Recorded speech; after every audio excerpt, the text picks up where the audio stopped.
Olá, meu nome é Gabriel, sou graduando em Artes Visuais e Escultura pela Escola de Belas Artes da UFRJ.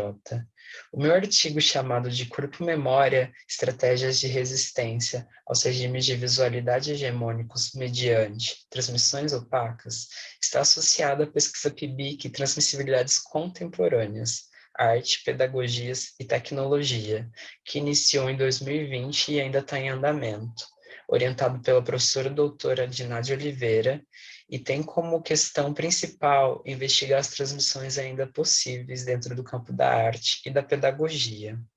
O objetivo geral aqui de corpo-memória, através de uma experimentação artística e alicerçado em um repertório conceitual, em que vai se entender o caráter enunciativo da modernidade como instrumento de vigilância e controle dos corpos, a metodologia utilizada é de cunho teórico-prático, com a perscruta da transmissibilidade benjaminiana acionada pela operação do opaco em J. Mombassa e Kapuani Kiwanga, e desliza entre miolo acerca da colonialidade, assim como esperanças na semiótica do mito e da ficção em Krenak, Danowski e Viveiros de Castro.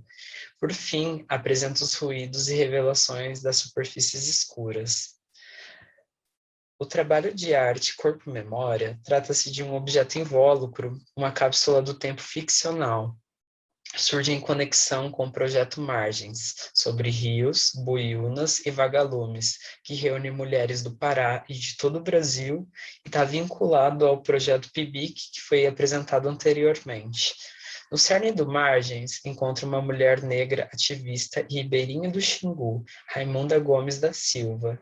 Minha orientadora integra o projeto junto com as demais mulheres, e, com isso, trabalham juntas na produção da cartilha de mesinhagem. Essa cartilha contém receitas de bom viver, que são conhecimentos passados a Raimunda através de sua mãe e de sua avó, e também comunicados a nós pela mesma, como saberes trazidos por vozes que sussurram nos ouvidos dela, né, mediante uma escuta que é sensível. E dessa maneira, a minha cooperação a esse projeto foi a invenção desse trabalho de arte. Eu não tenho interesse aqui de abordar a natureza filosófica das memórias, nem sobre modos técnicos de arquivamento para essa cartilha, já que a memória é uma qualidade própria do material mesmo. A matéria é memória, diz Gilberman. E também partindo do empobrecimento de experiências transmissivas trazido por Walter Benjamin em dois de seus textos ensaísticos, tanto o narrador quanto em Experiência e Pobreza, o autor ele vai citar a cultura de vidro como algo sintomático das inovações modernas. Ele aponta o material vidro, cuja natureza é tida como uma superfície lisa, escorregadia, pueril, onde não se consegue deixar marcas e através da qual tudo pode ser vigiado. Nesse sentido, sem perder de vista o que J. Mombassa dirá, referenciando-se em Edouard Glissant a respeito de uma das bases fundamentais na compreensão ocidental do entendimento ser a transparência, e por isso a retomada do direito à diferença é assumir as opacidades, ela pensa isso como uma afirmação de poética relacional. A opacidade engendra um território ético generativo de diferenças, que se manifestam fora do cativeiro da compreensão, mais além do cercado do inteligível. E, posto isso, ela se apresenta a nós em opacidades ou obscuridade. Em diálogo com J. Mombassa, evoco as opacidades em Glow 6 e Glow 7 da artista negra canadense Kapaoni Kiwanga. Nesses trabalhos, invoca o uso da luz como tática de vigilância. O trabalho ele narra a lei aprovada de regulação de escravos negros e indianos à noite, em 1713, em Nova York, e ficou conhecida como Lei das Lanternas. A artista coloca em questionamento o campo da arte, apontando discursos universalistas, principalmente no que se refere às formas geométricas no pensamento moderno, e suas remanescências no minimalismo.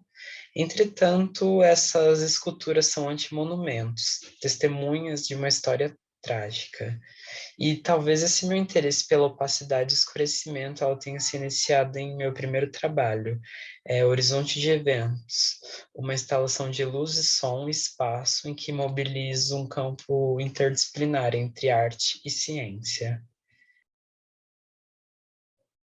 Walter Mignolo vai assinalar que a modernidade e colonialidade são ambos intrínsecos e indissociáveis. Nos mostra que a colonização teve conquistas nas áreas da economia e epistemologia, tanto quanto colonização do tempo e do espaço. E à vista disso, Mignolo verá que os estudiosos estão nesse papel de agir no domínio hegemônico da academia, em que a ideia de natureza permanece como algo fora da esfera humana. E nessa mesma orientação, acredito haver relações com o que é proposto por Donna Haraway, Isabelle Stengers e Bruno Latour, quando pensam no papel dos artistas frente ao antropoceno de imaginar ou figurar novos futuros.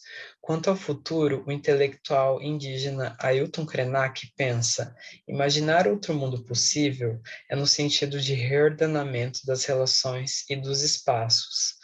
Eu compreendo que talvez não consigamos retomar o tempo ou o espaço já colonizados de uma forma literal, ou mesmo adiar o fim do mundo, mas podemos inventar ficções em relação ao presente, pois, segundo Danowski e Viveiros de Castro, a semiótica do mito não se importa se o conteúdo empírico ali é verdadeiro ou falso, e ele sempre aparece dentre os humanos quando sua existência levanta como um problema para a razão. Assim como continuam pensando como Levi Strauss observou repetidas vezes, a ciência que começou a se separar do mito por volta de 3.000 anos atrás, terminará mesmo por reencontrá-lo. A respeito da escolha do material em que eu iria trabalhar, o acrílico preto brilhante me aparece como resposta à própria cultura de vidro de Benjamin, e junto a isso com a abordagem sobre as opacidades de Mombasa. A reflexão de quem se coloca frente ao trabalho me remete a espelhos negros mágicos, astecas, ou melhor, mexicas, que nos informam a possibilidade de algo na iminência de ser revelado. Traduzido para o inglês como Smoking Mirror, o objeto de obsidiana ele foi utilizado para pesquisa no mundo espiritual, estados elevados da consciência. Na colonização, ele foi levado à Europa. Essa cápsula do tempo, ela trabalhará ficcionalmente com a cartilha, na exploração da dimensão de opacidade da própria matéria, da memória e dos sentidos. Quanto aos testemunhos de Raimunda sobre as receitas e o caráter sensível particular de suas transmissões, eu percebo a importância que assumem os saberes transmitidos por via de um pensamento epistemológico, tal como descreve Maria Fantinato em relação à Vila Amazônica Alter do Chão. O projeto de cápsula do tempo se configura como resultado parcial dessa pesquisa. O trabalho surge como resultado da própria coletividade como campo transmissível, já que aparece como agenciadora de um território epistemológico em constante disputa. Uma cápsula do tempo se insere em uma passagem para formas com memória de seu devir, de seu nascimento e crescimento futuro. É um objeto a guardar outros objetos e a ser enterrado e descoberto.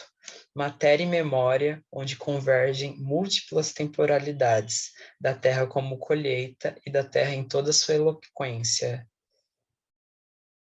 Muito obrigado.